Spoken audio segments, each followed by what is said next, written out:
How are you? I'm well, thank you, Delia. How are you today?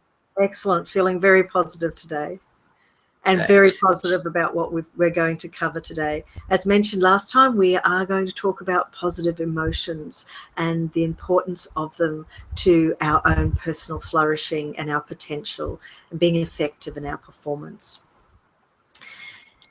Positive emotions is something we tend to think of as something that happens to us, something that we don't have a deliberate or conscious control over.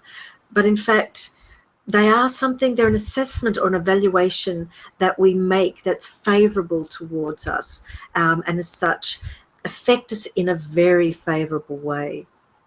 Tanya? What I love about what you've just said, Delia, is the concept that we feel as though positive emotions should just spring up from us. And what is really true, and what I see in my clients, and what we see even through some of the work we're going to cover today, is that positive emotions are a choice. They are something we can create for ourselves, that we can manage, and that we can even hold and continue to hold in the face of circumstances that one might think are not really the place where positive emotions would automatically exist. You Yes. own the positive emotions. Yes, and as we'll see, they actually build. So the more positive emotions that you have, the more ability or capacity you have to hold or be resilient. So you may remember we spoke about Flourishing, the model by Seligman called PERMA, positive emotions, engagement, positive relationships, meaning, and accomplishment. These are the 5 key things that we need in our lives to be able to flourish, be our best, perform at our best. And today we're going to focus on the positive emotions. So what are they? Joy, gratitude, serenity or contentment, interest, hope, pride, amusement, inspiration, awe, and love. These are the 10 positive emotions that Barbara Fredrickson has articulated as in her research being positive. And on the right-hand side of the slide, you can see the repertoires, or what they elicit from us, what they make us want to do. Joy, for example, makes us want to play. Gratitude is about when somebody's been giving to us in an altruistic way, and they make us want to be creative or give. So I'll let you read through those yourself. But in coaching, these positive emotions are often what people are wanting. They are what create value for us on a day-to-day basis. It's not the car that we drive, it's that sense of pride in driving it. It's not the holiday necessarily to the Grand Canyon. It's the inspiration or the awe that we experience. They create positive value for us. Tanya? These are amazing emotions that create a sense of forward movement, in fact, in our lives. And in terms of coaching, for example, what we want to see with our clients and what we do induce is the sense of constantly moving forward to grow and create new and inspiring aspects in our lives. And gratitude in particular is one of the ones that really creates momentum. And the science has shown us, I read a fantastic article very recently that said that even if we seek out things to be grateful for, despite us perhaps not finding the source of gratitude, it is in the act of looking for something to be grateful for that we create the positive emotions and in fact change our whole perspective on life. And it's recommended that one seeks something to be grateful for and express the gratitude at least on a daily basis, if not more often throughout the day. We have a nice exercise that I recommend sometimes to my clients is at least one meal, everybody at the table gets to share something they're grateful for. And what this experience does for people is it suddenly they start to appreciate more and more and more and more of what there is to be grateful for. And life takes on a whole new meaning. Yes, gratitude is a very powerful positive emotion. There's been quite a bit of work done in neuroscience in identifying the effect not only on our brain, the positive effects on our brain, but also on our well-being. For me, gratitude is definitely a part of the whole aligning of yourself. And one of the positive emotions I particularly like to explore with my coaching clients when I work with them is serenity and contentment.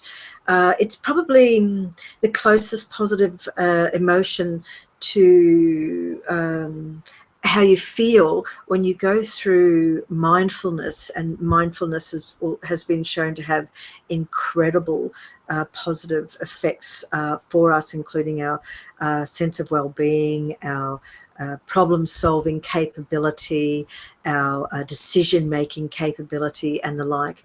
But from the Align Yourself program that I've been working on, we look at serenity and contentment as a way to integrate those aspects of ourselves, and that's an important outcome from mindfulness. It actually brings together those aspects of ourselves that might be feeling a little bit neither here nor there, and make us feel a little untoward and unsatisfied with life. So being able to reach a state of contentment during an emotionally tumultuous time can have very strong flow-on effects for your sense of self and your direction in life and your next steps. So that whole movement forward you're talking about. Mindfulness, once we are able to use the process to integrate, as you described, those other parts of ourselves, they create a sense of inspiration for us. And inspiration, as you'll see there, is really the space we come from when we see excellence and we aspire to create it for ourselves. This is the space that coaching lives in. Coaching inspires people to seek out excellence and to live their fullest version of themselves. The beauty of inspiration is that the focus is on excellence and not perfection.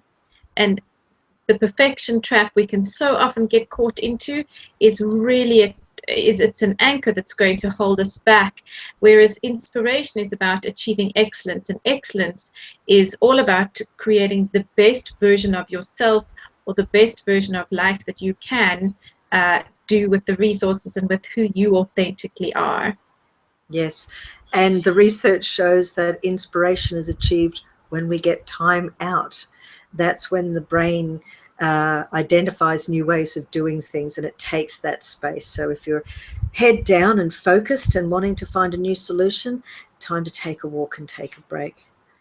I find the Love 2.0 conceptualization of Barbara Fredrickson really quite fascinating. Her extensive research has identified that love encompasses all of the above. So she says it's this very complex emotion that isn't just one described one way. It has all of those aspects. So finding that in your life can be a pretty important thing, I think. I would agree. So we're wanting to open our heart to flourishing through love. So I just wanted to expand on what we spoke about last week about Barbara Fredrickson's broaden and build theory of love, and starting just with a reminder about positivity resonance. That's the feeling that you get when you have a connection with another that's positive. You feel it from your heart, and it affects your abilities in very positive ways, and you get that value-adding positive emotion in a spiral, an upward spiral, that it's in fact escalates.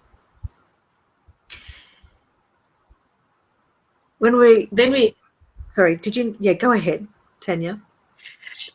Just to add to the positivity resonance is that we then also start to find that we resonate with more and more people who are holding a similar space to us, and then increase even our team effectiveness or our couple effectiveness.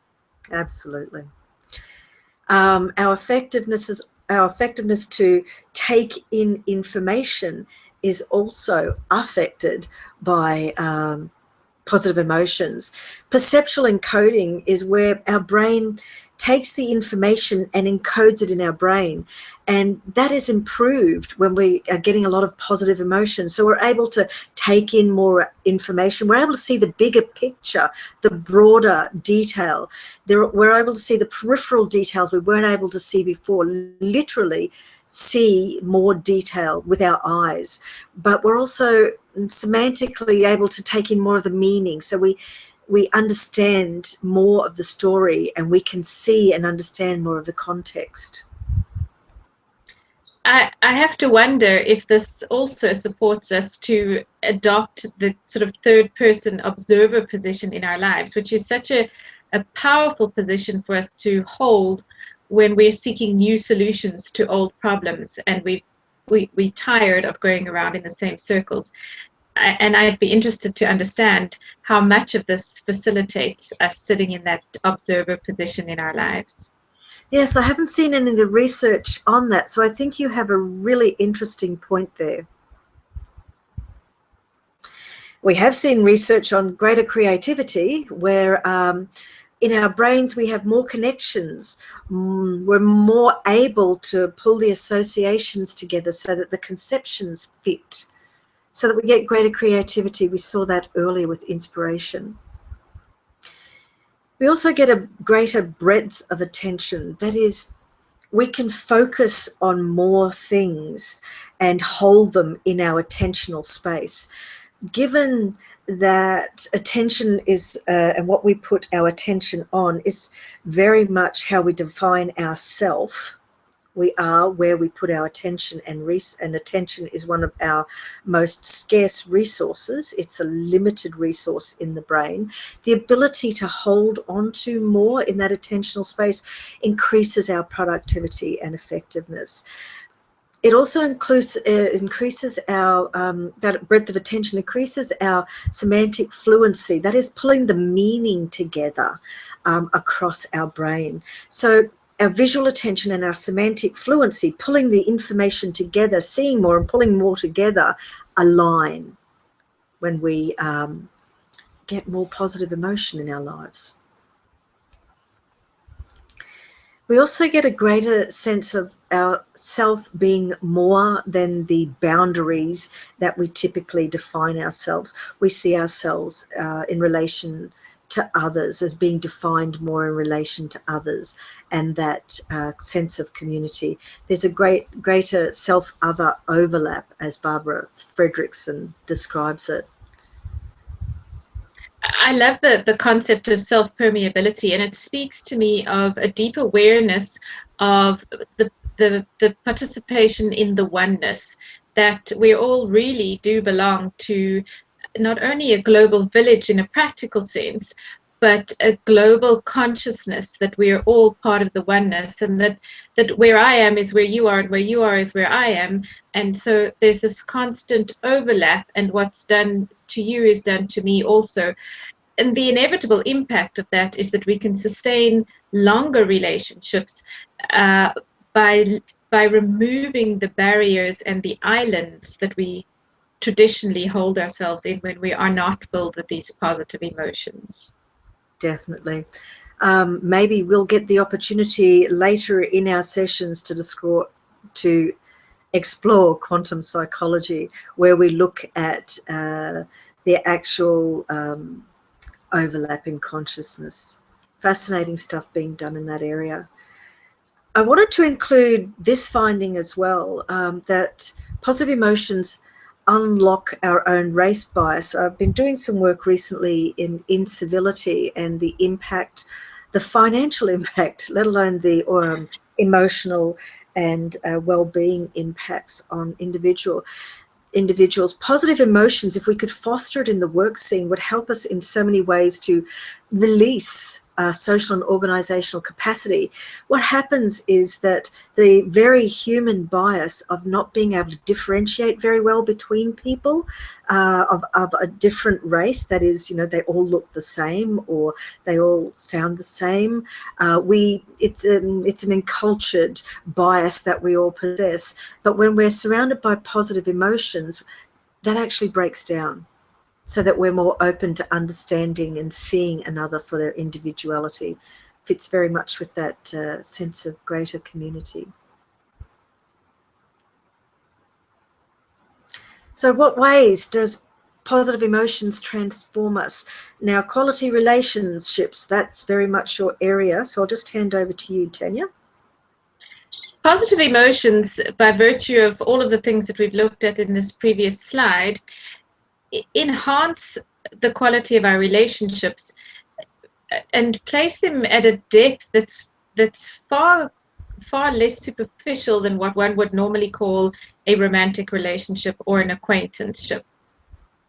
By really embracing and filling ourselves with the positive emotions, we are then enabled and empowered to share those positive emotions with somebody else and create those emotions as a way of being inside of a relationship.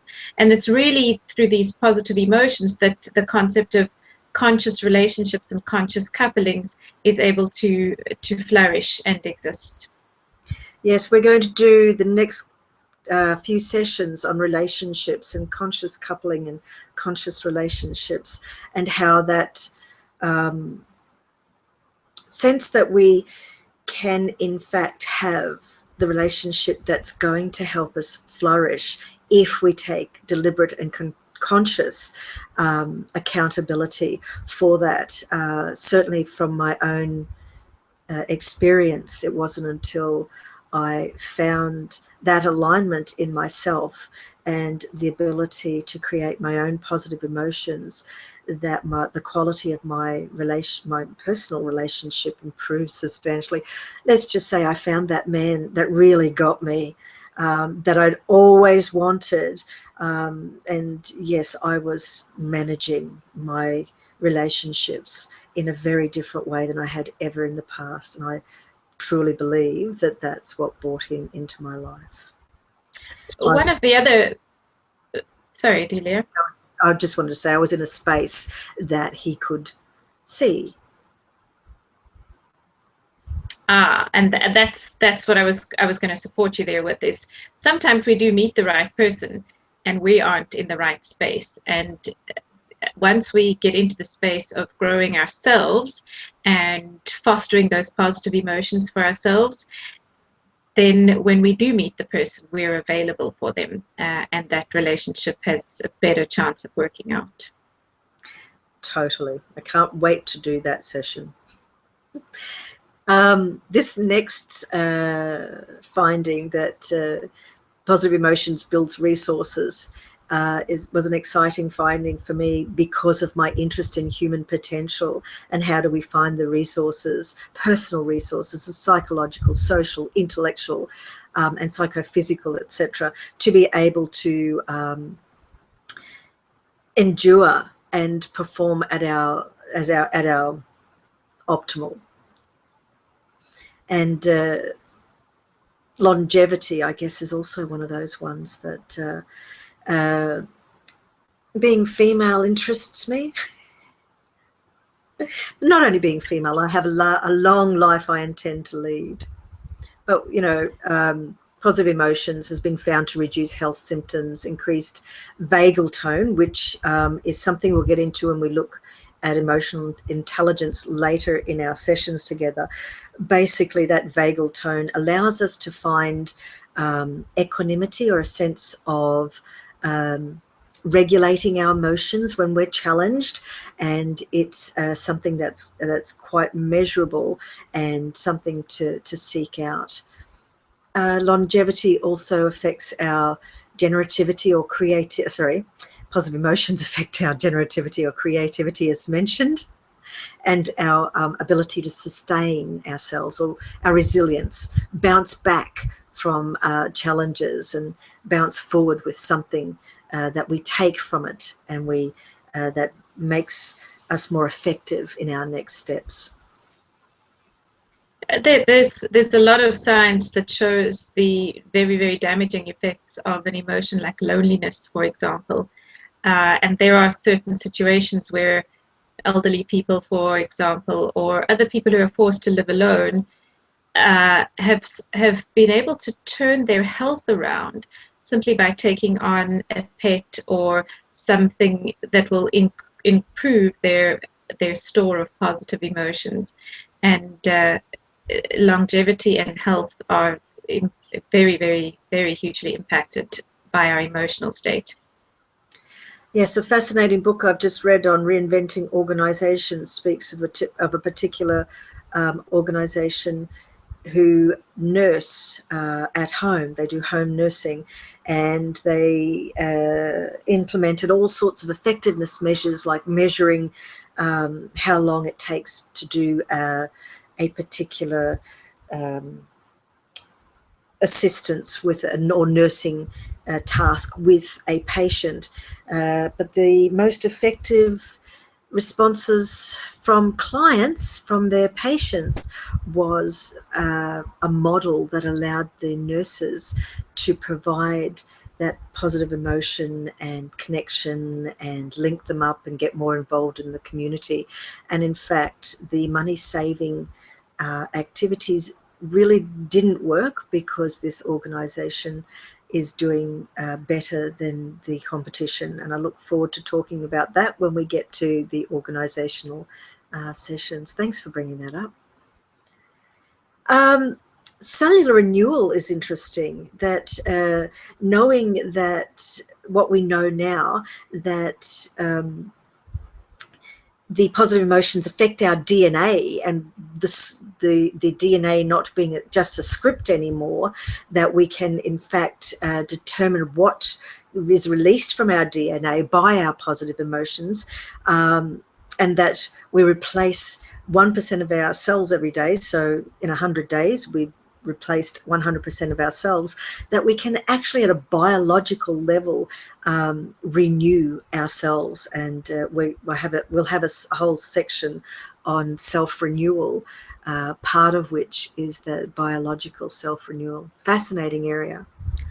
It really is a fascinating area, and some of you out there might be aware of the water experiments that have been done. I read a lovely book that encouraged the reader to take 2 beans and plant them in cotton wool and speak positively to the one bean and speak negatively to the other bean. I didn't take on the exercise because I knew that it would work, and I felt too sad for the bean that I was going to kill, because the science does show us that feeding negative emotions is going to damage the DNA, and feeding positive emotions is going to cause flourishing. And I didn't have the heart to do that to the poor second bean, but there it is. Many of us, as we spoke to earlier, do find ourselves in toxic environments. And we also spoke earlier about the need to be able to manage those manage our own negative emotions, that to be truly flourishing, you can't not experience those negative emotions. It becomes quite toxic. You've got to be able to manage the emotional diversity, or what's called emoto diversity. Those who are flourishing, and they are not that many at this point in time, are actually do experience the whole diversity of their emotions. But to be able to flourish rather than languish, one needs to be able to identify when the toxin really isn't going away and the toxic environment isn't supportive of who you are as a person. And, you know, here in Australia, we have a desert pea that can survive and thrive in a desert. That's the right environment for them, for that particular flower, sorry. However, you know, those of you who grow vegetables in the backyard know they won't survive in a desert. So understanding your environment's pretty crucial there. So just to finish off that particular slide, I think we've stressed the importance of prioritizing positive emotions in our lives and being deliberate and conscious in seeking them out and finding what works for you. Would you add anything to that to summarize, Tania?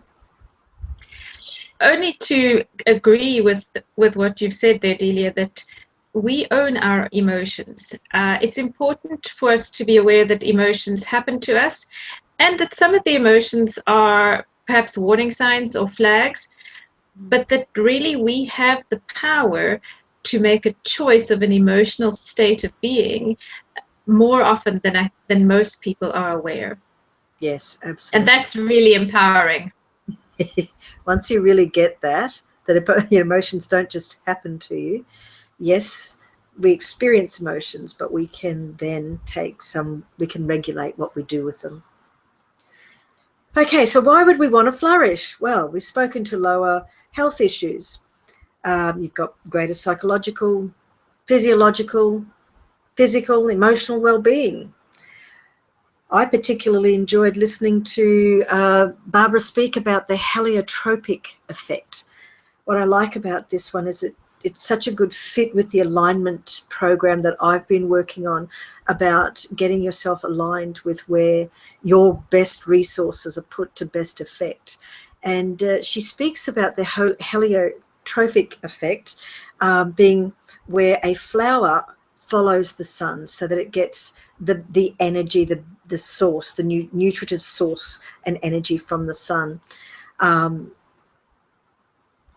she calls that when we lean towards or align with what's positive for us, that's what she describes as the broaden and build theory.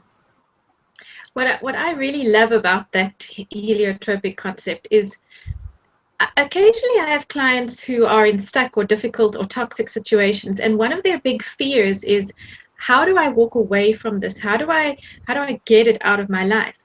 And what the heliotropic principle implies is that the more that we grow ourselves inside and the more that we strengthen and become our authentic and true selves, the more we will automatically lean towards that which is healthy for us and lean away from what isn't.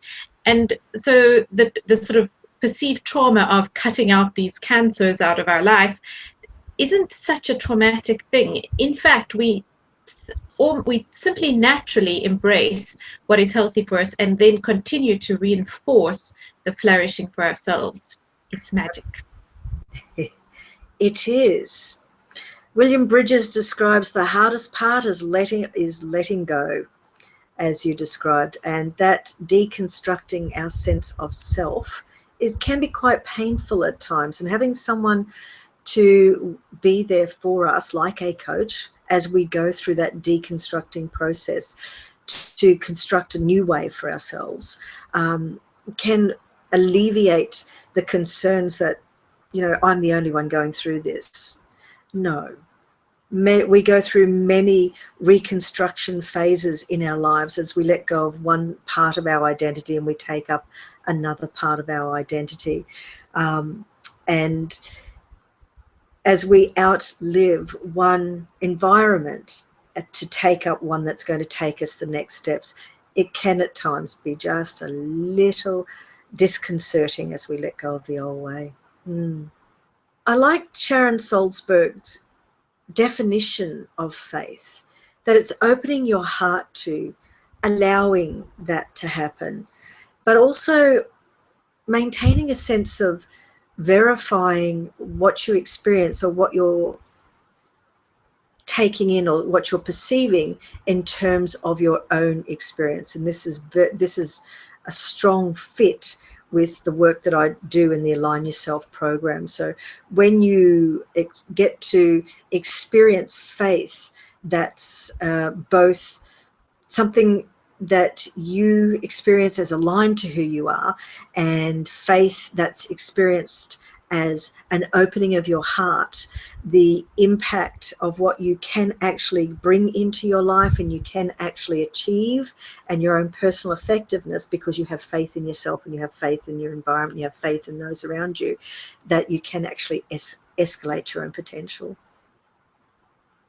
Tania? Faith for me happens on two levels. The one is faith in myself, and through accessing and reinforcing positive emotions, my faith in myself will automatically increase, which I have a lot of clients come to me and they're one of their biggest coaching goals is I want to improve my self-esteem. I want to have more self-confidence. And really self-confidence and self-esteem is wrapped up in that faith in myself. And then, of course, once I'm able to trust myself and trust my own judgment, trust my abilities, my faith in others is bound to increase because of my ability to manage my emotions and my increasing resilience to what the outside world is bringing me. Once our faith in others increases, our hearts become open to experiencing new relationships, new ways of being in relationships, giving where we might have been afraid to give in the past, and being willing to consider other viewpoints, making fewer assumptions about where things are going. So faith really is a big concept in this area. Okay, finally, final benefit of flourishing, better relationships. And who of us wouldn't want the best relationships? I think an important aspect of this, though, in alignment with that broaden and build theory, is that sense of having deeper connections, more intimate connections. Just to summarize what we've done so far on positive emotions, and we could spend a few days here, I just wanted to speak to positivity ratios, or the amount of positive you need to negative. We've said we have to have the negative, it gives us a sense of achievement. But there is definitely a ratio of the number of positives to negatives that we have to experience to flourish and to get the most of positive emotions. At an individual level, to experience equanimity, that sense of, regardless of what happens around me, I have the resources to deal with it and come out the other side resilient and triumphant, and with a sense of achievement and a sense of hope to move forward. But the tipping point for people in general has been identified as what's been called the Lazaro Ratio, or Marcel Lazaro found this, that the amount of negative to positive communications between people needs to be 3-to-1, or it's 2.9 something, but 3-to-1 is close enough. The amount of inquiry versus advocacy, that is asking questions rather than advocating for your own viewpoint, 3-to-1. And the amount of interactions that are about the other versus about yourself should also be 3-to-1. John Gottman has studied the ratio for couples, which is sort of where we're working on at the moment, and his ratio is 5.1 of positive emotions and positive input into your relationship. I find this really important because what Gottman also says in his work is that the majority of couples wait 6 years before seeking assistance in a marriage or a relationship that is not functioning. 6 years is a long time, and when you consider that by the time you've gone 6 years in a relationship that's not working, your success rate, your chance of bringing that relationship back on track is dramatically reduced. Consider then that to go through a divorce can take up to 4 years. We could really be looking at a decade of your life. So we can't de-emphasize the importance of managing these ratios. And where coaching perhaps comes in positive psychology, there's sometimes a fear that we need to fix things, and so people might be reluctant to go into couples therapy, if you like. Coaching comes from that positive space where we are going to reinforce what's left of the positive and bring you back into that ratio of 5-to-1. When you have teams operating at 6 positives to 1 negative, they reach an attunement level, often called cohesion, where the sum of each of their parts is greater than the individual, and they achieve more than so much more, and they perform so much better, and they go home with a greater sense of work satisfaction and a greater sense of achievement. And as we know, that's critical for flourishing. I think you've covered everything, Delia. The next 3 sessions will be on conscious couples and how these models that we're talking about apply to couples, and I'm looking forward to it.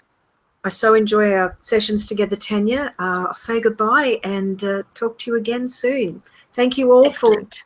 Thank you all for watching.